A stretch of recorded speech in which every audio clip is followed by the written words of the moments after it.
What's up, everybody? We're going to talk about debt collector lawsuits. We're going to talk about it from a different perspective in this video because when I've consulted with clients, one of the number one things that is either in the back of their mind that I can sense that they're worried about, or that they just straight up tell me what they're worried about, is what is the worst that can happen.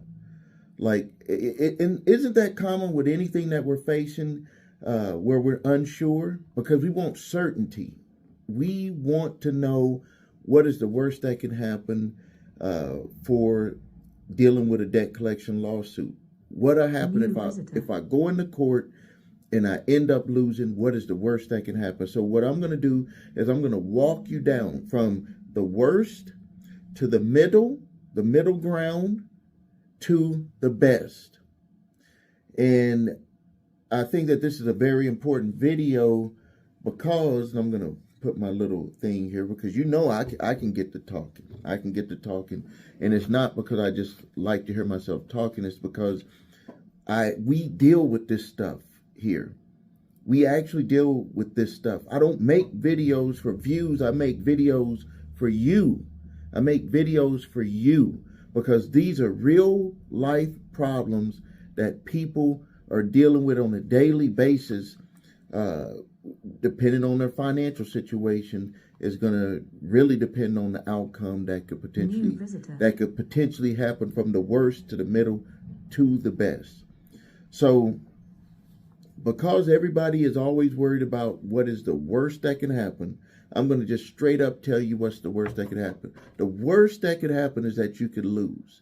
Now, when I say that to my clients, or when I say that when I'm just speaking to someone about, the problem that they're going through, just telling someone the worst that could happen, you can lose, is not everything that they wanted to know about it. That's just the surface.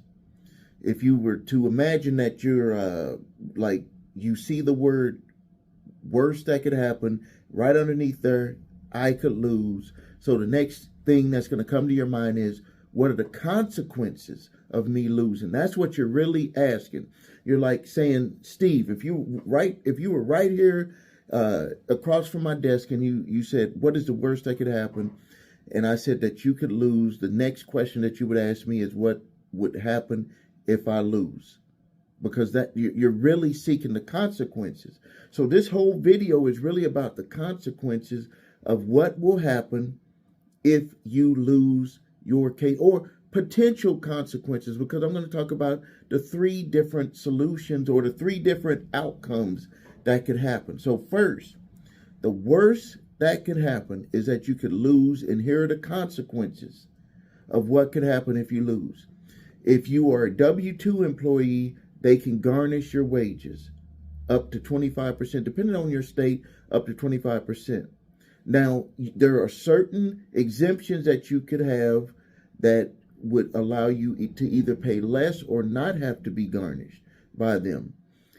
You need to check your state and local laws for that. Some of them that come to mind is if you're low income, like in my state, if you earn under a certain amount of income, and including with your dependents, you cannot be garnished. If you are on Social Security or disability, you cannot be garnished. If you're a veteran, you cannot be garnished under certain circumstances, not in all. You need to check with your specific court, with your specific laws in your state. But in some states, veterans cannot be, active duty veterans cannot be sued or garnished. They would have to just put that aside until you're off active duty. If you're on retirement income, they can't take that money from you unless you do something that is just, crazy, where you did fraud or something like that. So, and then if you're not a W-2 worker and you own your own business, the worst that could happen is that they can actually take the money straight from your bank account. They can also take personal property, but it depends on what type of personal property. If it's something that would be considered like a business asset, maybe you own a piece of real estate free and clear, they could either try to attach it or they could try to take that in exchange for what you owe. But that is like way, way, way out there. I don't see that much. Even with business owners that have assets, they will normally just try to work with you to try to get, to try to come to a resolution, because most of these companies, they just want the money. They don't want to be dealing with selling off your assets. That's stuff that the government does for IRS and FBI. They do that type of stuff. So if you own a business, they can actually go and take money out of your bank account. They can, and that's on the business side and on the personal side. Some people don't know that they can actually take the money out of your personal side if you have a personal guarantee. That is happening to a lot of people if you lose. Now, on the other side, if you lose and you are a W-2 worker, is that they have to actually go back into court and they have to get a garnishment order approved by the judge. You will have an opportunity to go in there and to try to get that garnishment order, to get that garnishment order denied. You would have that opportunity, but more than likely they would be able to get that, and then these are your options that you can do, is that you can negotiate with a lower payment. You can like get ahead of it and not have them do the 25% or whatever is available for them to garnish in your state. You can get ahead of it. And from experience with dealing with this with our clients and that these debt collection companies, they will work with you. They're mainly looking at trying to get communications open and to resolve their caseload. That's what they're really looking at doing. Some people believe that it's like they're just pointed at you like you're the most important person in the world that owes them money. That's not true. You're just a number. They're going to be moving on to someone else right after they get done with you, and they have multiple cases that they're dealing with at the same time. So don't let what you're going through think that the whole world is pointed at you and get you depressed. All it is just something that you're going through right at that time. Has nothing to do with the rest of your life. It's just something that you're dealing with at that time. It is not you. Just because you have that debt, just because you owe, just because you're being sued, does not mean that you're a deadbeat. It just means that what you're going through is what you're going through at that time. So now let's go over to the other side. If you end up winning the case, like you can actually go to court and a few things can happen. And this has actually happened with our clients, is that they, got their court summons drawn up, their response, they had their affirmative defense, and they went into court and, they called her name, and the debt collection lawyer looked and saw that they were there, and they said, case dismissed. That can happen sometimes. And you might be wondering, well, why would they wait to say case dismissed when they could just do that early? Some of the times they do it early. But if they don't do that, what they're trying to do is to see if you're going to show up. If you don't show up, there's no one there fighting for you, even if they would have called and told you that they're going to dismiss it. You need to have that in writing, and you still need to show up unless they show you a document that they sent it to the court that it was dismissed. That's the only time that you shouldn't show up, if they say that it's dismissed. But if you don't get that in hand, you got to show up, and that usually what they'll do is call your name and they'll say dismiss. You won't even have to come up. The other scenario would be the judge is going to hear the case and determine your affirmative defense based off of the evidence that they put forth in the case. That's just going to be, where you just have to be like, hey, I'm just in it to win it. And if I lose, I lose. And now, so that's the best case scenario right there. You win. So now let's talk about this middle ground, because understanding this middle ground can actually help you go forward and give yourself a chance to win. Because some of the times it's just like playing poker. These debt collection lawyers, what they're going to do, they're going to hold their hand. They're going to hold it tight. They're going to hold it tight. They know their hand. They may maybe even know that, hey, if we go to court, if we go to trial with this or have this hearing with this judge, we are going to lose because our documents are flawed, whatever it is. They know from your response that you put in your affirmative defense that they're going to lose, but they're going to hold that hand tight. So what I'm going to do is I'm going to give you what's called a magic jacket. This is going to be like what I got on here, but your jacket is invisible. This jacket is going to make you a strong-minded person because you're going to know the potential outcomes to where with the potential outcomes, but how you can manage your way through those outcomes. Because more than likely, you want to fight. We all want to fight, but we don't want to get into a fight that we don't kind of know some of the things that can happen and how we can react to what's going to happen. So let me give you that magic jacket that you're going to put on so you can have your confidence raised a lot when I tell you this. So when you go to court, you may not know this, but as you listen, and I tell my clients to do this, listen to what's being said. And you will potentially hear doors opening for you. Let me give you some examples. The judge could ask a question of the plaintiff attorney, and this actually happened to me when I was in court years ago, is that the judge, at first I said, the judge asked me, do you owe this amount of money? And I said, I don't know. I don't recall owing that amount of money to them, which was true. I was only 18 years old when I had that debt when I was in the U.S. Army, and I was like, there's no way that I owe $4,500. Then the judge turned over to the plaintiff attorney and said, what do you have as proof that he owes that? And had some statements and stuff like that. But I said, that is not, that doesn't prove it to me. And the judge was, surprisingly said, that doesn't prove it to me either. So let's just say this scenario. Judge asks you this question, and you know that they beef up these the amounts with fees and all this stuff, and if the debt collector threw some fees on there when they purchased it, that is not a number that you can honestly say that you recognize. You can honestly say that. And so you can request, and you remember, you're listening to what is being said. And this is one of the things, if the bottom line of every case is going to be on that dollar amount that they're claiming that you owe. And so if you listen and then you hear when you could either interject with your question or that question is asked of you, and you honestly say, this is not either enough documents, if they tried to do what they did to me, where they just threw, like it was a big Bible of all of the stuff that they purchased from, which still really didn't pertain to the amount that they were claiming that I owed. And the same thing could be thrown upon you, where they're going to get as many statements and documents that they have.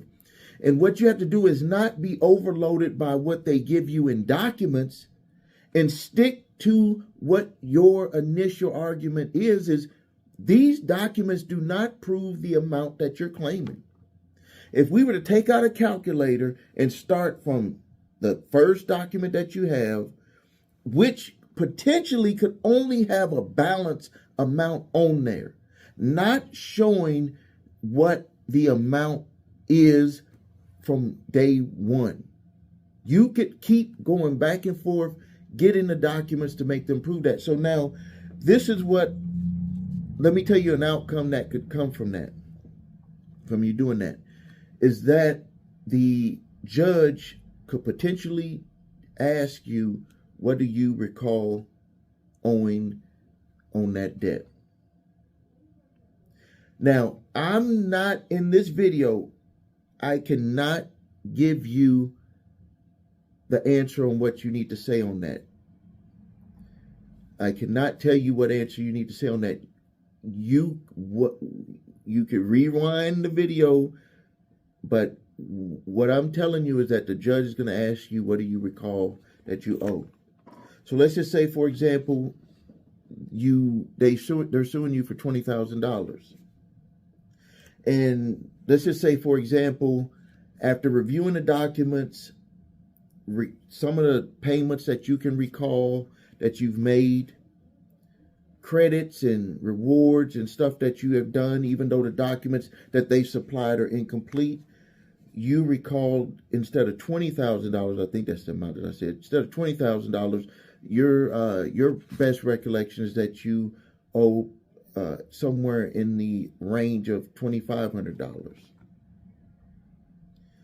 And then that's what you recall, because that question was asked of you. They don't ask that question just to ask it. The reason why they ask that question in court is because if you have said that you do not believe that you owe that amount in your affirmative defense, that means that you have stated in court that you deny owing that amount, that you dispute owing that amount. And that question could be asked of you, well, what amount do you recall? Well, from the documents that they gave me, which are incomplete, Your Honor, I recollect about $2,500. What are they going to do? What is the debt collection company going to do? Go and run and go get some more documents? Why didn't they provide those documents at that time? So remember, we're in that middle.